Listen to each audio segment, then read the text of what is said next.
الفاتح إلى أرض النبي محمد المصطفى رسول الله صلى الله عليه وسلم ثم إلى أرواح جميع الأنبياء والمرسلين والصحابة والتابعين ثم إلى أرواح والدينا وأمهاتنا جميع المسلمين والمسلمات والمؤمنين والمؤمنات خصوصا إلى أرواح المرحوم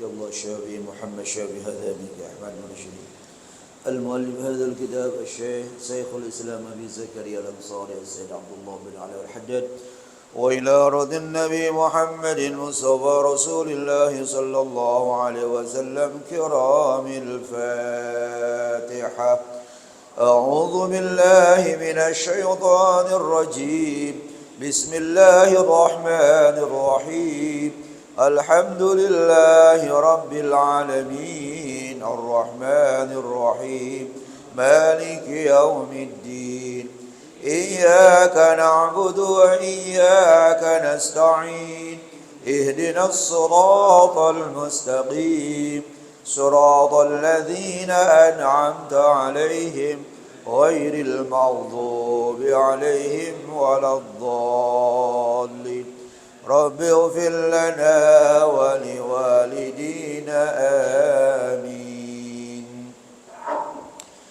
بسم الله الرحمن الرحيم الحمد لله رب العالمين والصلاة والسلام على أشرف الأنبياء والمرسلين سيدنا محمد وعلى آله وصحبه أجمعين أما بعد فقال المصنف رحمه الله أدام النفع به وبكم في الدارين آمين قال اللهم ألهمنا علما نفقه به أوامرك ونواهيك وارزقنا فهما نعلم به كيف نناجيك يا أرحم الراحمين اللهم ارزقنا فهم النبيين وحفظ المرسلين وإلهام الملائكة المقربين برحمتك يا أرحم الراحمين اللهم أكرمنا بنور الفهم وأخرجنا من ظلمات الوهم وافتح لنا أبواب رحمتك وانشر علينا حكمتك يا أرحم الراحمين آمين يا رب العالمين.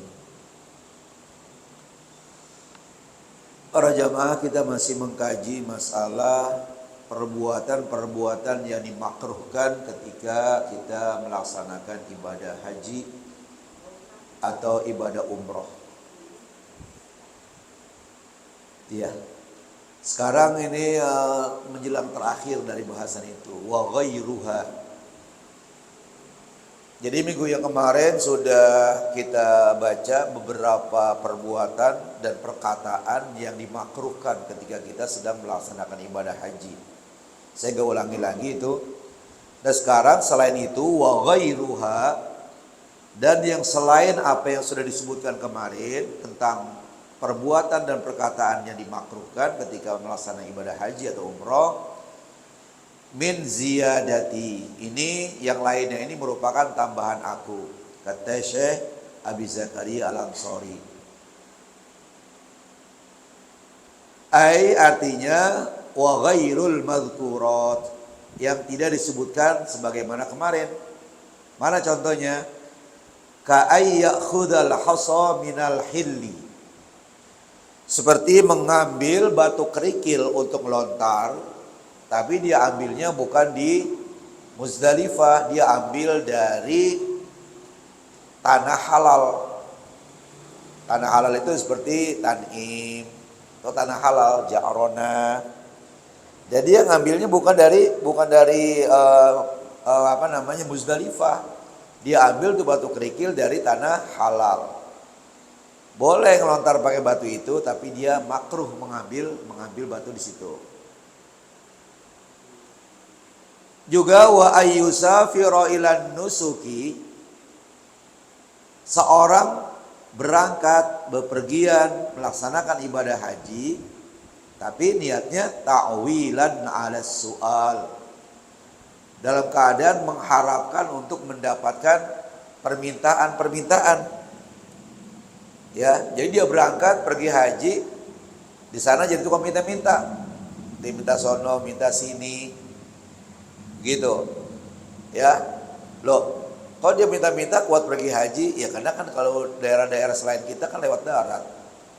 Mungkin dia sudah berjalan beberapa bulan yang lalu untuk sampai ke Mekah Madinah. Nah sampai di sana dia ngapain?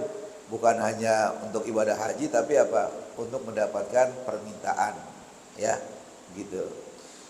Nah jadi dikatakan ta'wilan ala soal, mengharapkan untuk meminta-minta atau untuk mendapatkan permintaan.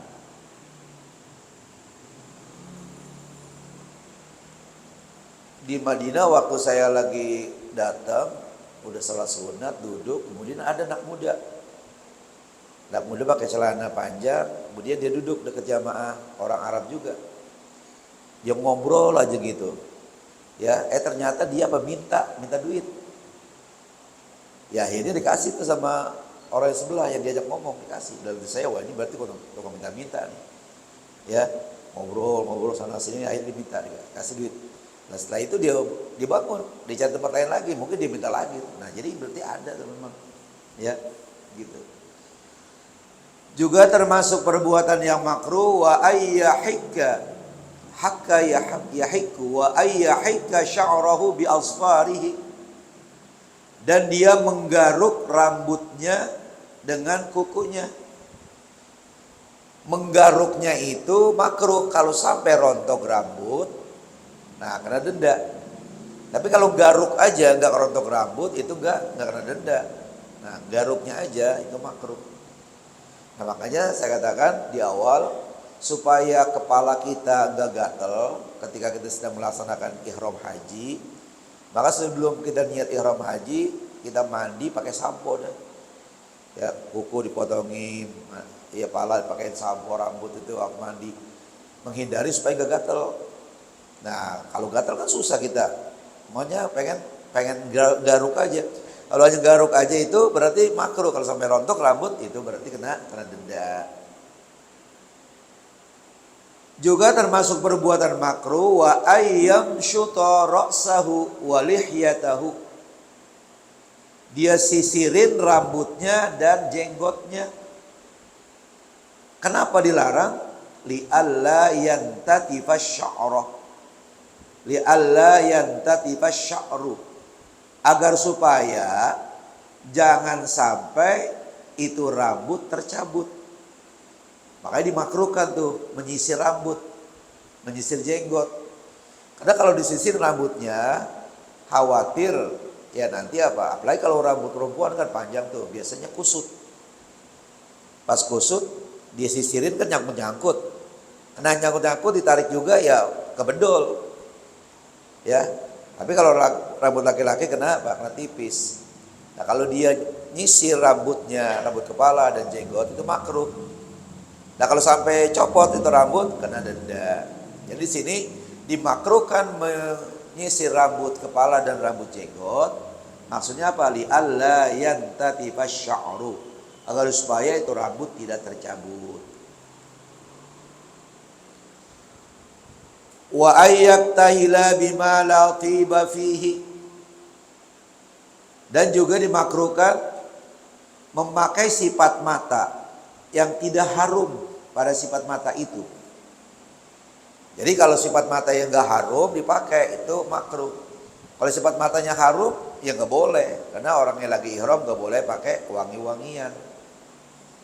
Nah jadi itu kalau pakai sifat mata bagi yang senang, terutama perempuan, itu hukumnya makruh kalau sifat matanya gak wangi, ya.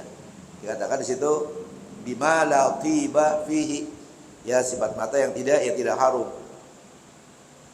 Kalau harum haram. Kenapa? Karena lagi ihram haji. Mimma fihi zinatun, itu sifat mata yang dijadikan untuk perhiasan. Jadi kalau pakai sarung kalau pakai sifat mata, kelihatannya matanya tambah belok, tambah cakep. Nah, itu kalau lagi ihram haji atau umroh dimakruhkan. Kalau sifat matanya enggak harum. Kalau harum haram berarti. Contohnya kal isnid, ya, seperti sifat mata yang berwarna hitam. Bi khilafi ma la zinata fihi katutia, beda yang tidak dijadikan perhiasan. Jadi kalau pakai sifat mata yang tidak wangi tapi buat perhiasan, biar kelihatan lebih cantik, lebih gagah, maka itu makruh. Nah, tapi kalau sifat mata yang bukan merupakan perhiasan itu nggak makruh dikatakan. Wa ai dikatakan bi khilafi, beda dengan mala zinata fi yang tidak dijadikan perhiasan. Katutia seperti bahan batu yang dapat dibuat celak. Ya, celak itu ini sifat mata.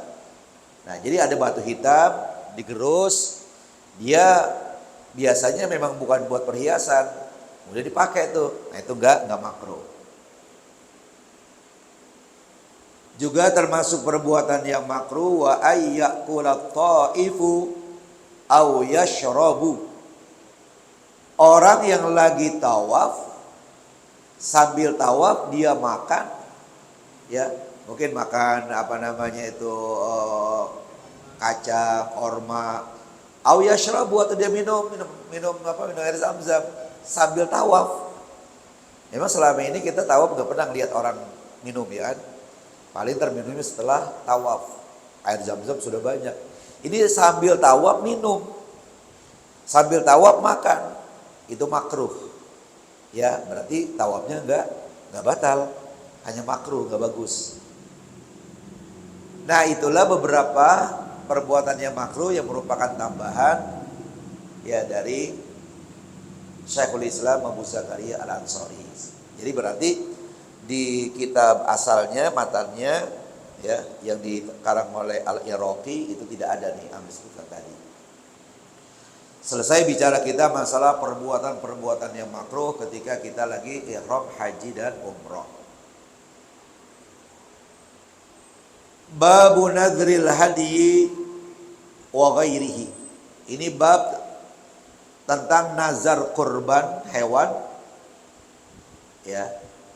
Hewannya hewan yang sudah maklum, kambing, onta, sapi, kerbau, ya.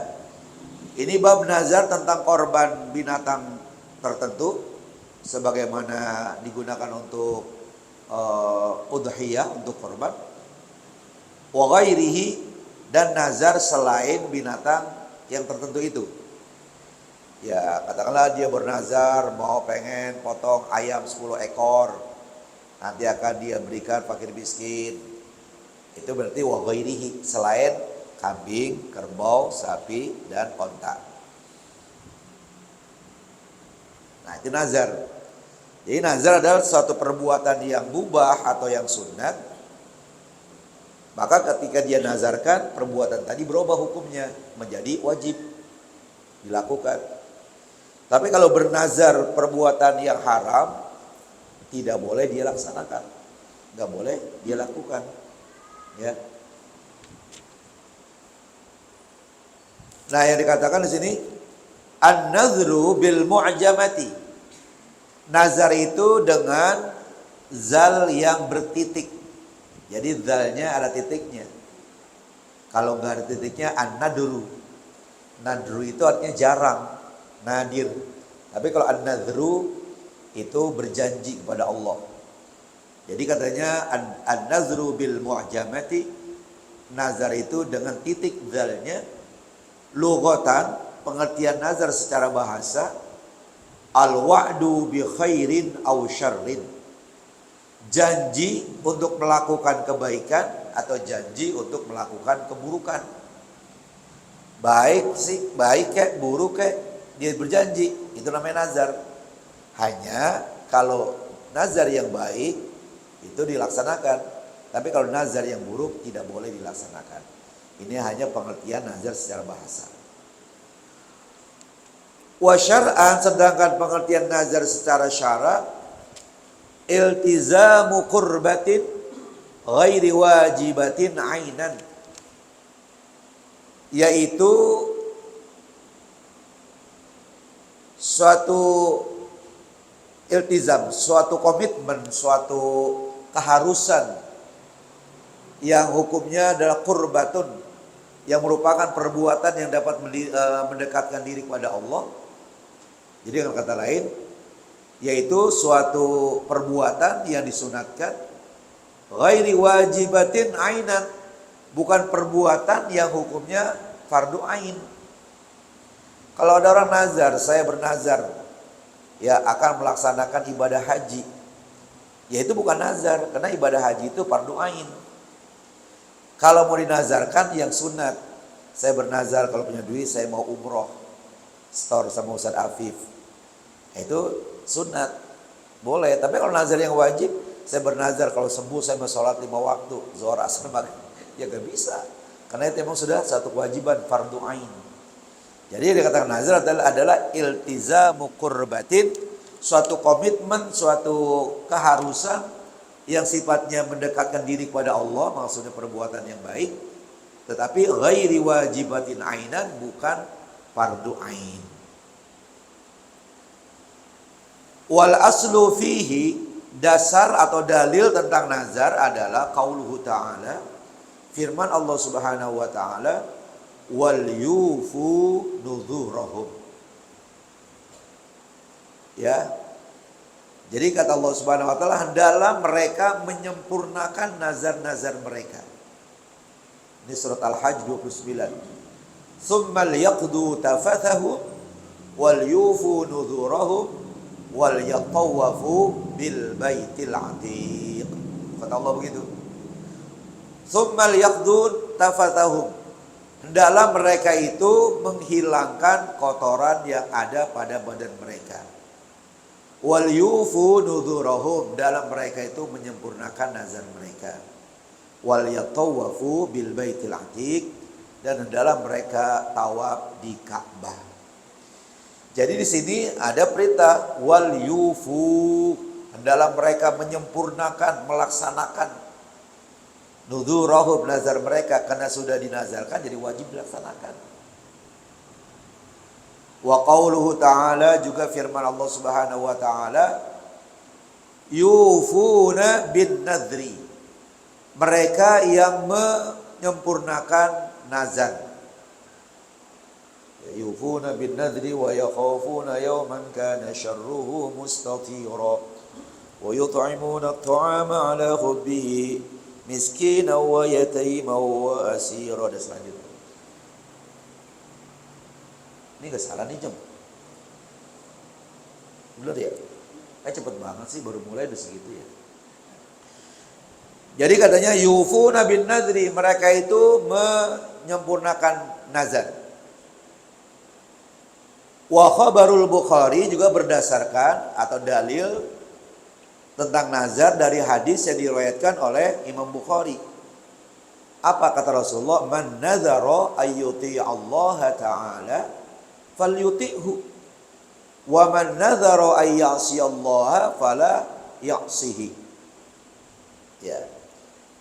Nah, jadi kata Rasulullah, man nazara, siapa-siapa yang bernazar kepada Allah, nazarnya ayyuti Allah ta'ala, akan berbuat taat kepada Allah Subhanahu wa taala, falyuti'hu, maka laksanakanlah perbuatan taat itu. Ya, saya bernazar akan memotong seekor kambing, kemudian nanti saya undang ustaz-ustaz tetangga selamatan di situ. Nah, itu yang bagus, nazar yang bagus. Jadi katakan di situ falyuti'hu, maka kerjakanlah itu nazar yang niatkan. Ya. Itu kapan pelaksanaannya? Kalau apa yang dia nazarkan itu terlaksana. Kalau saya bernazar, kalau seandainya rencana saya ini goal, ya, saya akan berangkatkan beberapa ustaz untuk umroh. Goal dapat sekian miliar. Nah, ketika itu juga dia wajib berangkatin beberapa ustaz, jangan ditunda-tunda lagi. Ya, karena kalau tunda-tunda lagi nanti niatnya berubah lagi deh. Ya, mikir. Kalau seorang 30 juta kali 10, 300 juta, gede juga ya. Jadi akhirnya. Makanya harus lanjut langsung, ya. Wa man nadzara ay ya'siyallaha, sementara siapa-siapa yang bernazar untuk berbuat maksiat pada Allah, fala ya'sihi, jangan dilakukan perbuatan maksiat itu. Ya. Kalau sukses, saya akan beli minuman beberapa peti. Saya undang dah orang-orang yang pada begajul biar pada dia minum di sini. Nah, pas sukses ya rencananya itu tidak wajib dilaksanakan. Karena itu nazar yang mengandung maksiat kepada Allah Subhanahu wa taala. Ini dalil tentang nazar. Ya. Wa khabaru Muslimin juga berdasarkan hadis yang diriwayatkan oleh Imam Muslim, la nazra fi ma'siyatillahi ta'ala wala fi ma la yamlikuhu ibnu Adam. Tidak boleh nazar pada perbuatan maksiat kepada Allah Ta'ala. Dan tidak boleh bernazar pada hal-hal yang yang anak Adam tidak milikinya. Jadi umpamanya bisa juga begini artinya.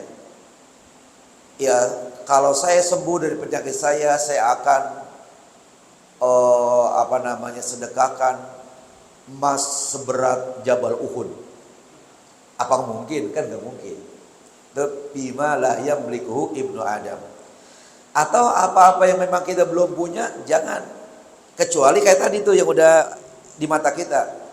Kalau yang belum terbayang sama sekali kita miliki, jangan. Tapi kalau kita umpamanya lagi berusaha nih, ya kayaknya nih mau sukses nih, mau goal nih rencana kita. Nah itu boleh biar belum ada. Tapi udah ada bayangan. Kalau belum ada bayangan sama sekali, jangan, jangan jangan dinazarkan.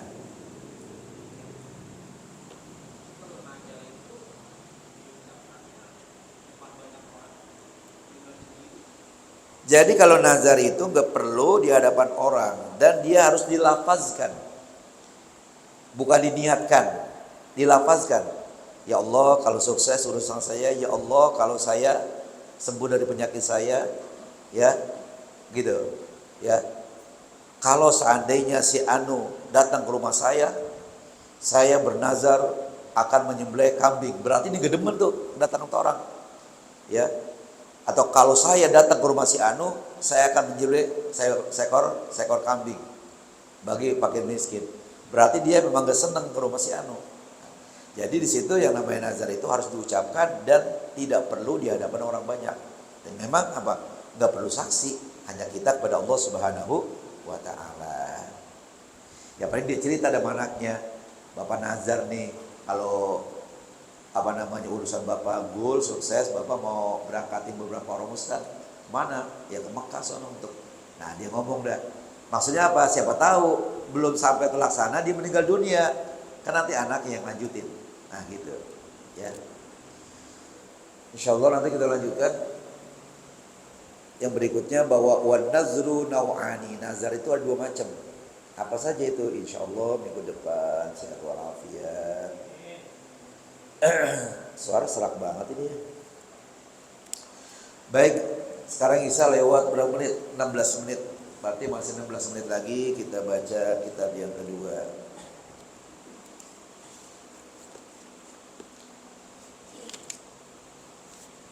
Kemarin kita bicara masalah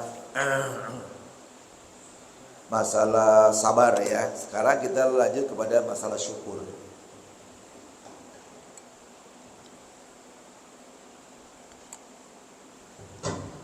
Bismillahirrahmanirrahim. Wa amma syukru, adapun syukur, kita udah ngerti dah yang namanya syukur. Bahasa kitanya terima kasih kepada Allah. Syukur itu bisa dengan hati, bisa dengan lisan, bisa dengan panca indera. Kalau hati artinya apa? Apa yang Allah berikan kita terima, gak pernah ngeluh.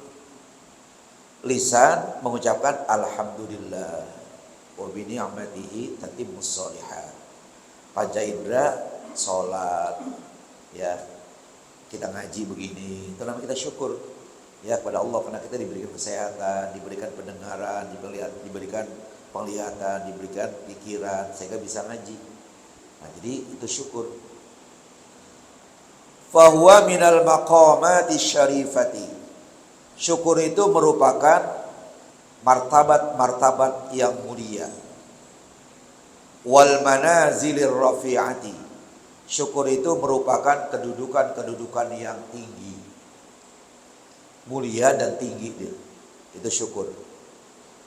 Qala Allah Ta'ala, Allah Subhanahu wa taala berfirman dalam Al-Qur'an, washkuru ni'matallahi in kuntum iyyahu ta'budun. Dan bersyukurlah kalian terhadap nikmat yang Allah berikan jika kalian hanya kepadanya menyembah. Nah, karena kita banyak diberikan nikmat oleh Allah dan kita menyembah Allah, maka kita bersyukur kepada Allah Subhanahu wa taala. Wa qala ta'ala, juga Allah Subhanahu wa taala berfirman, "Kulu min rizqi rabbikum washkuru lah." Kalian makanlah rizki dari Tuhan kalian. Washkurulah, dan kalian bersyukurlah kepada Tuhan kalian. Silakan makan, itu nikmat dari Allah, itu makanan, ya. Dan rasa nikmat makanan itu juga merupakan nikmat dari Allah. Karena ada orang yang makanan sebenarnya nikmat. Nah, baterainya habis nih. Makanan itu sebenarnya nikmat, tapi di mulut ya kagak nikmat. Ya, coba kita tuh kalau lagi habis bangun sakit atau sedang sakit, apaan juga pahit, sampai air putih pahit. Ya, padahal orang yang lain merasakan nikmat. Nah, maka itu kita bersyukur kita mendapatkan makanan yang nikmat, kemudian kita merasakan bahwa makanan itu nikmat. Wa qala ta'ala, juga Allah Subhanahu wa taala berfirman, i'malu ala Dauda syukran wa qalilum min ibadiyasy syakur. Beramalah kalian wahai keluarganya Daud untuk bersyukur. I'malu ala Dauda syukran. Beramalah wahai keluarga Daud untuk bersyukur. Jadi beramal dalam rangka untuk mensyukuri nikmat Allah. Kenapa wa qalilum min ibadiyasy syakur? Ya, karena sedikit ya dari hamba-hambaku yang berterima kasih, dari hamba-hambaku yang bersyukur. Jadi bersyukur kepada Allah itu sedikit. Ya. Begitu. Nah, kita kalau termasuk golongan yang sedikit, termasuk yang beruntung. Karena kita termasuk orang yang bersyukur. Wa qala ta'ala, juga Allah Subhanahu wa taala berfirman, wa sanajzish syakirin. Kelak, kata Allah, kami akan membalas orang-orang yang bersyukur. Itu firman Allah yang merupakan dalil syukur. Wa qala Rasulullah sallallahu alaihi wasallam, dan Rasulullah sallallahu alaihi wasallam bersabda, man u'tiya fasyakara. Siapa-siapa yang diberikan oleh Allah lalu dia bersyukur, lalu dia berterima kasih.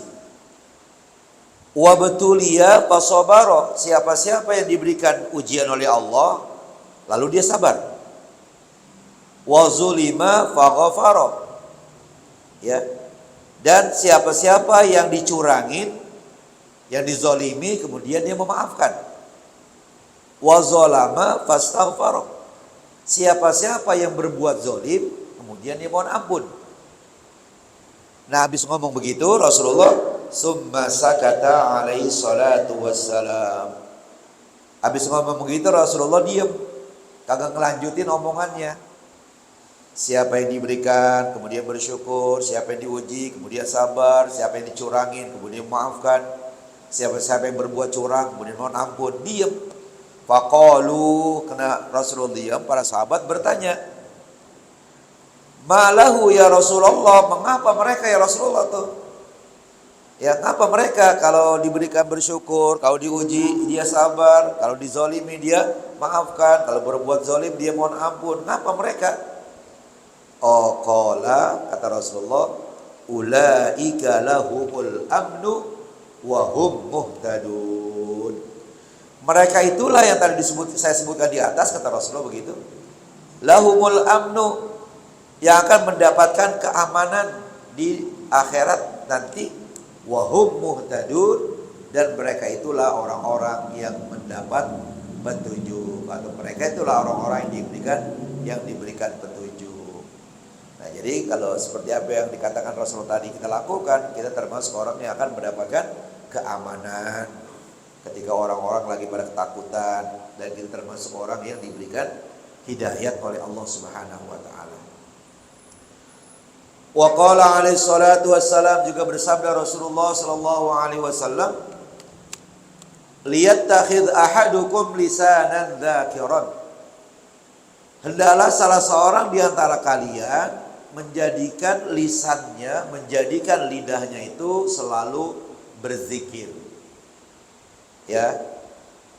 Berzikirnya itu qiyaman, waktu berdiri, wa qu'udan, waktu duduk, wa ala junubihim, waktu berbaring, berzikir. Jadi berzikir itu bukan waktu di musola saja, bukan waktu duduk saja, sambil jalan berzikir.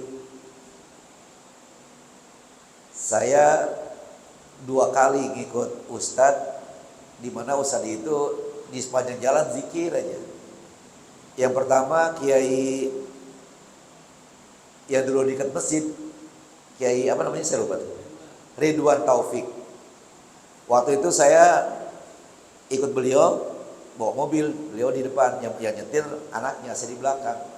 Jalan-jalan Tanjung Priuk, yang kemudian ke Bonanas.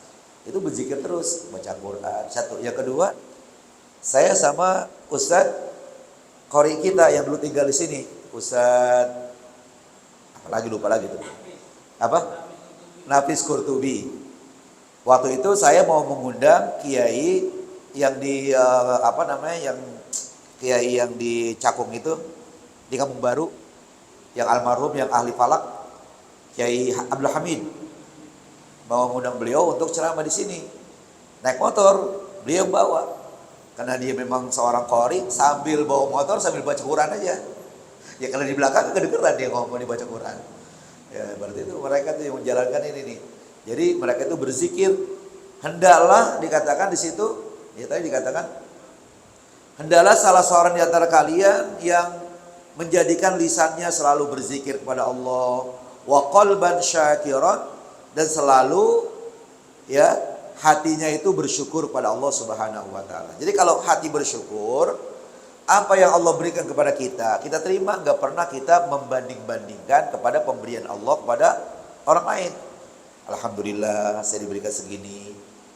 Ya, jangan ya Allah kok segini sih, si Anu lebih banyak dari ini. Enggak. Itu hati tuh, namanya bersyukur kepada, ya hati kita bersyukur kepada Allah Subhanahu wa taala. Al-haditha, iqra'il haditha bitamamihi. Ya, baca hadis dengan sempurna. Wa qala alaihi salatu wassalam, dan bersabda juga Rasulullah sallallahu alaihi wasallam, awwalu man yud'a ilal jannati al-hammadun. Yang pertama kali orang yang dipanggil ilal jannati untuk masuk ke surga, al-hammadun, yang pertama adalah orang-orang yang suka memuji Allah. Jadi nanti dipanggil tuh, mana yang mereka waktu di dunia suka memuji aku, kata Allah, silakan datang ke surga. Kata, wow, berarti banyak-banyak tuh yang pada datang ke sana. Itu yang pertama kali. Alladzina yahmaduna Allah ala kulli halin. Mereka yang selalu memuji Allah di setiap keadaan. Ya qiyaman, berdiri, wa qu'udan, duduk, wa ala junubihim. Ya waktu mereka sedang berbaring, wa yatafakkaruna fi khalqis samawati wal ardh. Ya. Nah, dan mereka berpikir tentang, merenungkan tentang ciptaan Allah Subhanahu wa taala. Nah, itu mereka dipanggil duluan. Wa ma warada fi fadli syukri wa fil amri bihi katsirun. Hadis-hadis yang datang yang menjelaskan tentang keutamaan syukur dan perintah bersyukur kepada Allah katsirun, itu banyak hadisnya. Jadi gak terbatas sampai di situ, banyak lagi yang lain. Bisa kita baca dalam kitab-kitab hadis tentang syukur, ya. Juga dalam ayat Al-Qur'an. Wa aslu syukri, dan asalnya syukur itu apa sih? Yang dikatakan asal syukur, pokoknya syukur adalah ma'rifatul abdi, pengetahuan seorang hamba, bi anna jami'a ma bihi, bahwasanya seluruh yang ada pada diri hamba itu minan ni'ami, Bacanya ni'am bukan na'am. Kalau na'am itu binatang ternak, sapi, kambing, ya, onta, kerbau, itu na'am. Itu ni'am. Jama dari ni'matun, jamanya ni'am. Ma bihi minan ni'ami, yang ada pada diri hamba berupa nikmat-nikmat dari Allah, wa ma alaihi minha, dan apa nikmat yang ada pada dirinya, fi zahirihi, pada zahirnya, wa batinihi, dan pada batinnya. Jadi nikmat yang di zahir kita banyak, yang di batin kita juga banyak. Ya, di dalam perut kita nih, dalam otak kita kan, batin kita itu banyak nikmat dari Allah. Itu dikatakan minallahi ta'ala. Nikmat lahir batin itu dari Allah Subhanahu wa ta'ala. Itu merupakan tafaddulan minhu subhanahu wa amtinanan, sebagai karunia dari Allah Subhanahu wa ta'ala dan sebagai pemberian dari Allah Subhanahu wa ta'ala. Nah, itulah yang dikatakan dasar syukur, yaitu pengetahuan seorang hamba bahwa semua nikmat yang ada pada dirinya lahir dan batin semua dari Allah Subhanahu wa ta'ala sebagai karunia dan sebagai pemberian Allah. Wa minasyukri, di antara yang tergolong kepada syukur, yaitu al-farahu biwujudin ni'ami, merasa senang dengan adanya nikmat dari Allah. Kita gembira, Allah berikan nikmat sehat, nikmat lapang, nikmat pikiran juga tenang, gitu kan? Min haitsu innaha wasilatun, di mana bahwa nikmat-nikmat yang Allah berikan itu merupakan perantara. Perantara untuk apa? Ilal amali bi taatillah, untuk beramal taat pada Allah. Kalau kita gak diberikan nikmat oleh Allah, katakanlah kita sakit, gak bisa sholat subuh berjamaah. Karena ada nikmat sehat, bisa subuh berjamaah, bisa ngaji malam Sabtu, malam Selasa, dan malam-malam lainnya. Nah itu, jadi dengan adanya nikmat, itu merupakan wasilah untuk kita berbuat taat kepada Allah. Jangan ada nikmat dijadikan wasilah untuk maksiat. Masya Allah, bukan main. Seharusnya apa? Itu jadikan wasilah, jadikan perantara untuk beribadah kepada